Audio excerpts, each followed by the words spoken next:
Hi there, you're with BQ Prime, and this is the fine print. ONDC, or Open Network for Digital Commerce. Some call it the UPI of e commerce. Others view it as the answer to the duopoly of Amazon and Flipkart, while others see it as an important piece in India's digital public infrastructure story. So let's take this. So, what is it? Let's take this to the architect or one of the architects of the platform itself, Mr. T. Koshi. Thank you for joining us here on the fine print, Mr. Koshi. Uh, Before I come to a very ONDC specific sort of conversation, I'd like to ask you that at least what we know that this got conceptualized in the December of last year to now that you're beta testing in a lot of cities, 100 plus cities. What's the journey been like for you, and what was your reference point when you decided to spearhead this massive effort? The idea started shaping up in the early 2020 in the Ministry of Commerce, DPIIT to be specific, when they felt the challenges faced by the pandemic and its impact on reaching goods to people's houses. Initially, the thought was, should we create another platform for Kirana kind of stuff? But then there's a lot of deliberation took place, and they had the vision to bring people who had been looking at digital public goods and said, can we think about something which is much broad-based, which is a transformatory nature and not a short-term solution, to put something that is competing with somebody else. Yes. And there they drew the thought process that went into UPI, which was again trying to create the idea of unbundling and interoperability. And all those people who are involved directly or indirectly came together. And since I was also involved to a great extent in the UIDI time, etc., they brought me in as a resource person to think. So eventually we decided that it makes sense to set up an institutional mechanism to get this going. And then we set up a new company because we want to have the agility and flexibility of an independent entity focusing on this one. Right. And since I was a part of the project team shaping up, they asked me to sort of take it forward. One of the biggest challenge that we are all facing, if you look at globally also, the challenge that is there is that when you have platforms with proprietary technology, the natural network effect will lead to concentration and possible practices associated with that. So we knew that something has to be addressed. And we know in UPI, we attended something like this. Yeah. So it becomes a natural comfort to think through. Of course, the question, what you said is true. There was a concern, how do we get all the right protocols up and running? How do we get enough people to buy into this? Yeah. How do we get, if you really ask me, that was the biggest challenge in this. How do we get everybody to buy into it, invest the necessary intellectual resources? It's not a heavy resource intensive thing. Yeah, because you have the sort of basic protocol in place. Yeah, and even for the thing is, at the end of it, network is not that a central platform. Yeah. Normally, when you're launching a stock exchange or a bank, there's the entity who's launching it has 80% control of the whole IT infrastructure. Correct. Here we are a network administrator, orchestrator. Yes. It means that we are like a conductor in an orchestra. And we need all the participants to feel convinced about this protocol and make the necessary adoption of their IT systems to this protocol so that we can all dance together. Yeah. So that is, if you ask me, was our biggest concern. How do we get everybody to buy? Okay. And you've just done a beta testing in Bangalore. How did it go? We've seen some numbers, but just your assessment of how did it go? What were your key takeaways after that? See, the way that we proceed, since it's a network, we know it had to grow organically. Of course, yeah. April 29th, we launched the registry and the gateway, and some of the early adopters came together and said, let's try to see that actually it works. Yeah. And let's see whether it works across the country. This cascaded transaction. Yes. Somebody coming from buyer coming to the buyer platform, seller taken care by the seller platform, logistics taken by the logistics. We want to see all this cascading transaction work. We started with 5 cities, and we said, let's try to get more and more conviction of that different kinds of merchants and sellers, etc. come. So today, actually, we are there in 80 cities, and only limited buyers are allowed. It's not open to public. Right. Now that we felt that it is working all across, many merchants came. Said, now what is the next level of testing? Is to make it open to public. Okay. And there again, that's a beta testing. We are not ready for the whole country. Yeah. So we said, let's admit to the public at large that we are going to launch it to all of you in a small town, like in Bangalore, in urban. And please come and test it out yourself and tell what are the things that we need to improve. Yeah. So that have become a learning for every network participants. Yeah. And so today we have something like, I think, 6 buyer platforms, 12 seller platforms, and 3 logistics already live. Yeah. Another 18, 20 seller platforms are under various Yeah, the stages. whole list is there on your site. And there again, they'll all go live in the coming months. Yes. And totally about some 500 of them Yeah. are under various Correct, stages. correct. So it's like the technology is proven, so it's feeling comfortable. Yeah. Now we are trying to make sure that there are good business practices get developed, processes get developed among all network participants, so that there is certain amount of uniformity in respect to how they look after their sellers or buyers. Right. That way. So when you say that the technology is working, at least in this beta testing, do we sort of understand that it will work at scale as well, or do you foresee challenges there? 2 part. One is that scale that comes, it's not again a central system. We checked up whether there's one gateway today, tomorrow there can be multiple gateways. That is, gateway is one theoretically will be initial. So we tested it out, scaling it, we did a ruggedness testing, it's going. Similarly, then for each buyer platform and seller platform, if let's say you're a banker and expecting, let's say Kotak Bank, expecting millions of customers to come, they have to scale up. They're used to scaling their solutions. Correct. And if you are going to be a small buyer application, you are not going to get that kind of thing. The architecture seamlessly provide for scaling. Right. It's essentially whether we need to pump in more iron behind it. Yeah. Yeah. So similarly, there could be a small seller platform who might be meeting only some 100 sellers. Or there could be a seller platform who wanted to do 10,000 sellers.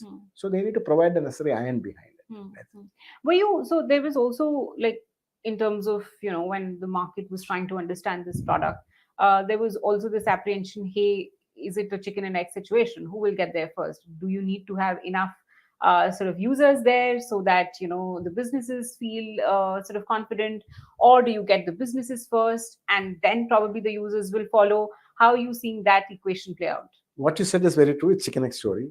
But the thing is, users cannot come unless there is somebody to offer them product. So what we had the biggest challenge, and my expectation is that we had to go and convince a large number of sellers, merchants, that it makes sense, that this idea works. So that's why we said we started demonstrating. And the beauty is that we were able to demonstrate through the architecture, through testing, through etc., and to bring in sufficient amount of interest. So now a lot of them are coming from the seller side. Now we just made it open to the public. And now probably coming weeks we'll start making it more people aware of it so that they can use. Only then the number will come. Okay. And that will encourage more sellers to come. Sellers of course, right. But the good thing is that we are getting a decent threshold of sellers coming in and making link. From the big ones like Microsoft and Unilever to PhonePe on one side, buyer, seller, and banks and so on. And even many startups trying to bring their clients on board. So let's talk about the consultation paper that you just floated in the public. And as I see it, there is one very important limb of making this sort of effort successful, and which this consultation paper addresses, is how to build trust. Yes, very true. So, and typically what we are used to in India is that there is one sort of, let's say, proprietary owner of the platform at the top, who's basically accountable for everything that can potentially go wrong, and also even things that probably are not in their control, they've had to sort of be answerable to. You've sort of spelled out 3 levers that ONDC will sort of operate with to build that trust. One is your network policy, the protocol specification, and the transaction level contract. Can you articulate how each of these levers, will build that road of trust for all the stakeholders involved? Let me just before I jump into that, let's just say that this is a network, and where we'll have different kinds of sellers and buyers coming together, to sellers to offer the products of certain quality, certain service level, and the buyers coming and say that, is there a match for that? And because of that, it's a self-correcting model, because each of them will have to establish themselves. But to make sure that it works, there is something that ONDC will have to do. One is, I'm not talking about what the sellers and buyers will do. There is some common thing that ONDC will do. First, when I say it is a network, it doesn't mean that anybody can come and make their catalog visible. Yeah. First, you have to identify yourself. Hmm. That itself has put a pressure on the buyer application or the seller application to behave certain fashion, because Right. they know that they are tracked and traced all throughout. Yeah. So you No, will the- do your typical KYC. KYC kind of Yeah. stuff. Yeah. Then they will have to demonstrate that the application that they develop meets with all the protocols. So there is a complete certification process of their application. And that Will be done you by are us. Yeah. overseeing. Initially, we will do, and Okay. eventually we will get many certifying agencies, because sure. we don't want to become the bottleneck. Correct. Then each of them will have to sign a network agreement. Mhm. Each network participant, buyer application or seller platform, authoring their conviction and their responsibility to adhere to all the rules and policies of the network. Mm. It also says, it's an enabling clause. Mm. It says that as and when the network policies evolve, that will still become a binding part of the contract. Okay, and that is the legal compulsion on that. So there is no bilateral contract, but Everybody agrees, and there an is no entry, no negotiation with anybody. Yeah. Any buyer platform, any seller platform will sign the same agreement. It's a public document. Absolutely, I mean, which is the case today also with e-commerce, right? Exactly the case that you to agree to their terms, and that's how you get on their platforms. One thing that's true, that naturally that's only thing, that terms will be different for different. Sure, of course. Version. Yeah. Okay. Yeah. Second thing that we are also trying to do is the network policy. Like we said, it's a protocol. Most of the network policies are protocolized. Okay, what does that mean? Which means that the architecture provides for compliance to the requirement.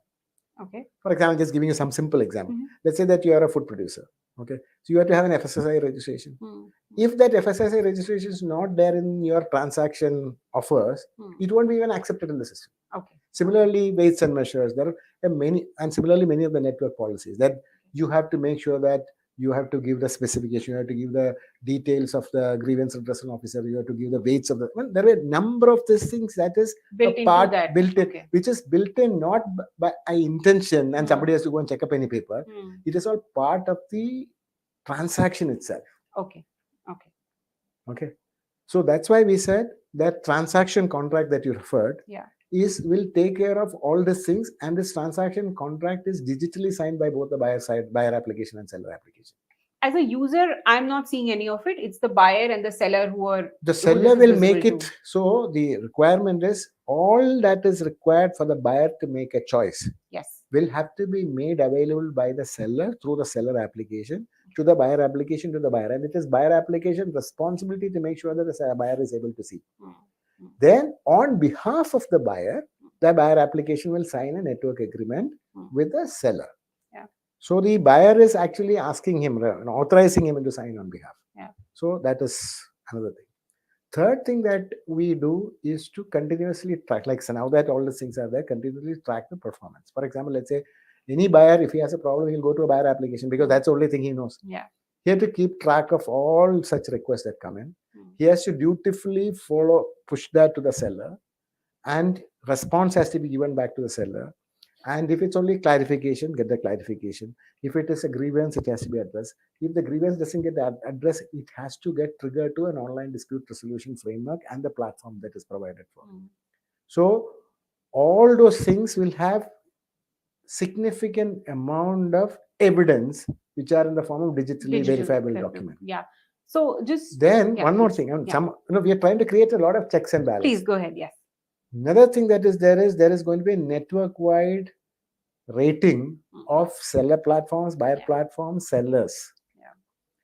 Because now you think like a seller, and you are coming through a seller platform, and now you're making your products available. You have no captive audience. So the buyer platforms are not have any relationship with you. Their loyalty is to the buyer. Yes. They don't even know you exist. Yeah. In that case, the only thing they know is the response that comes from your rating that comes. So if they find that this particular seller does not meet their requirement in terms of their rating and so on and so forth, they will just won't accept any offer. So there's a sort of compulsion for you. Right. And this network-wide, and this rating that is created network-wide. So if you have an identity of a PAN and a GSTN number, just because you got a lousy reputation, platform X or application X, Hmm. you can't just suddenly vanish to thin air. Yes. You go, your good and the bad will follow you. Yeah. So similarly, and then there will be continuous publishing of, let's say, this buyer platform had, let's say, 100 grievances, 99 got resolved, one of them went into dispute, and this seller platform, that is about the services a buyer platform did. Similarly, seller platform and the seller, all those things are publicly available information and as part of the rating. Right. So these kind of things put in the compulsion on people to behave. And worst come to worst, like we said, we also provided for an ODR framework. Yeah. And then ODR providers are being identified. Yeah. You already know that Sahamadi, etc. were already Yes. identified. So we will use a similar kind of network. Okay. So that there is a evidence-based resolution to the extent possible. Finally, they all have the right to go to the court, Yes, because of we are course. all part of the court. But what you're trying to do is, can we sort of tackle it as much as possible? Correct. And that's why we created this consultation paper and made it public, so that if anybody has any better ideas to come and suggest to us, we will be happy to take it. Yeah. And the good thing is we got fantastic feedback, and this was also not generally created out of thin air. No, of course. We have had extensive, in the last 6 months, if you ask me, this is the only thing on which we had so much of discussion. Because at the end of it, you're creating some new idea. True. You're shaking the mental models. Correct. So you need to continuously work on it. Yeah. Yeah. So, I mean, clearly there is no legal relationship between the buyer and the seller at this stage.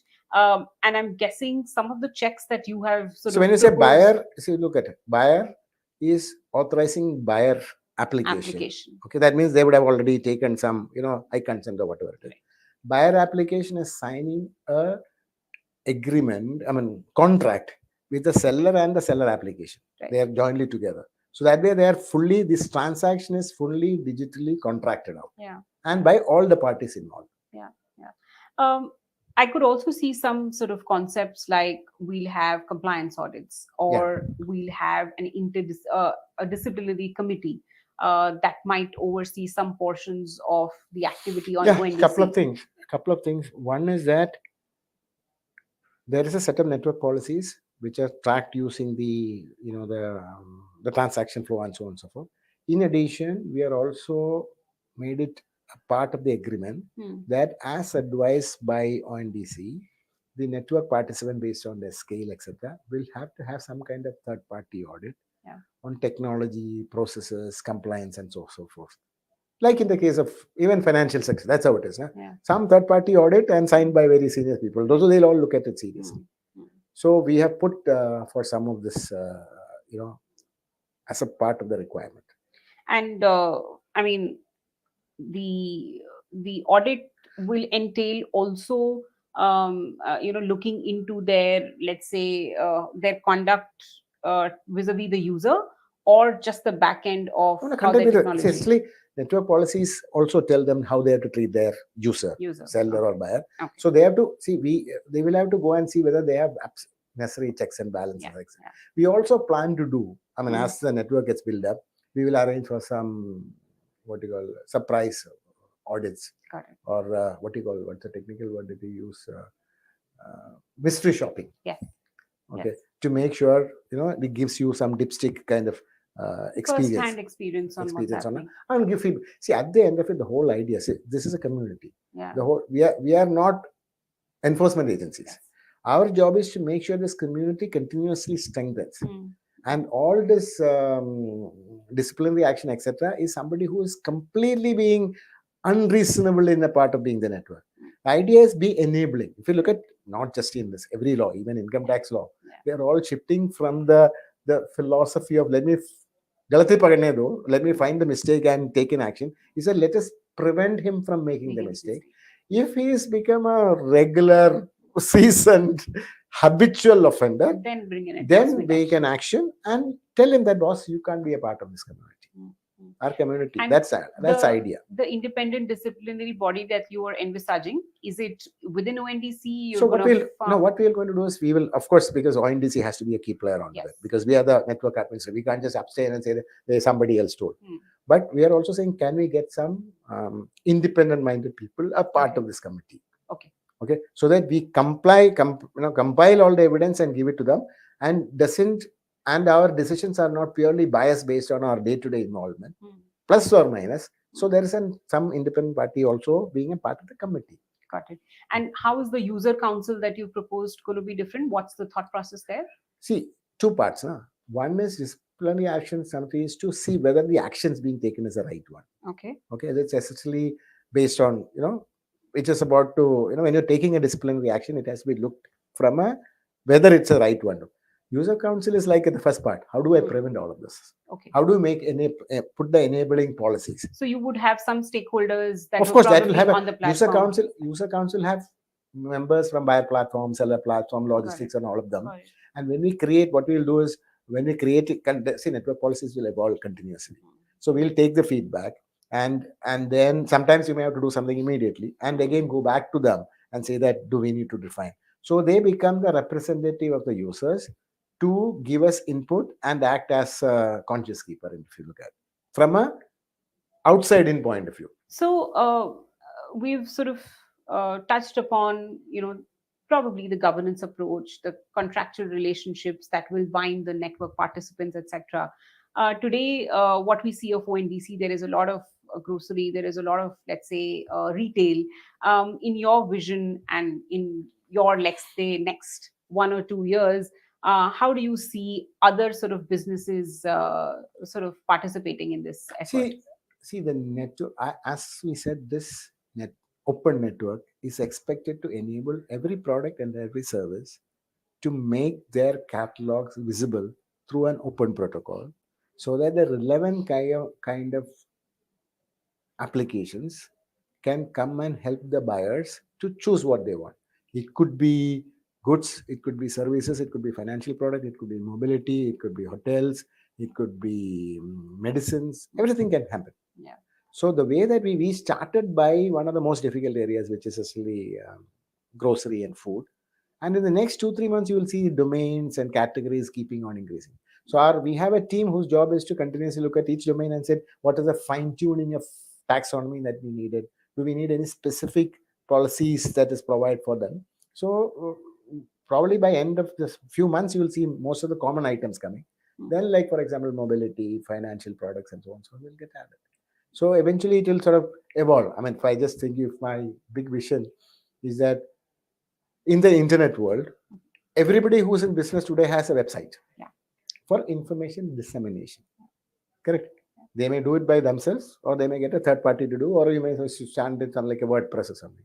Similarly, in future, whereas when it comes to commerce, the brand owners or the product owners or the company owners take care of their normal channels of distribution and marketing and sale, with e-commerce being significantly influenced by few large entities because they drive how to build. Eventually, when it becomes open network, e-commerce as is practiced today will become irrelevant. It will become another extended arm of the marketing handle that the marketing manager has, the product manager has, because it's an open network. Yeah. So that is the kind of vision that we see.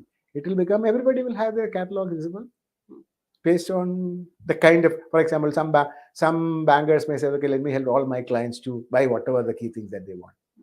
Somebody may come up and say, like, some smart startup may come and say, okay, I'm going to create a buying application for the Malayalis to buy all goods that is needed for all their festivals.